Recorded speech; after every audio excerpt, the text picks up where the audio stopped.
অসম চৰকাৰে বিদেশী ন্যায়াধিকৰণত অবৈধ হিন্দু বাংলাদেশীৰ বিৰুদ্ধে চলি থকা গোচৰ প্ৰত্যাহাৰ কৰিবলৈ প্ৰদান কৰা নিৰ্দেশনাৰ প্ৰতিলিপি দাখ কৰি শুক্ৰবাৰে দিনৰ অনুমানিক 1 বজাত সদৌ শোণিতপুৰ জিলাৰ ছাত্ৰ সন্থাই তেজপুৰত তীব্ৰ প্ৰতিবাদী কাৰ্যসূচী ৰূপায়ণ কৰে। অবৈধ বাংলাদেশী কপে অসম বিদেশীৰ ডাষ্টবিন নহয়।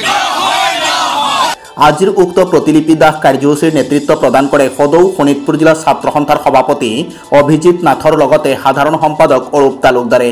অবৈধ বাংলাদেশী ৰক্ষক হিমন্ত বিশ্ব আমি নামানো।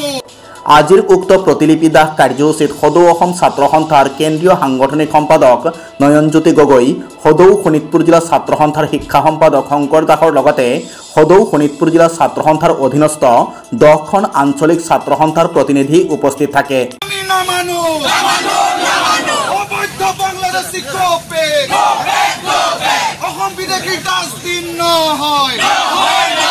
অসম বিদেশীৰ চৰণীয়া পথাৰ নহয়।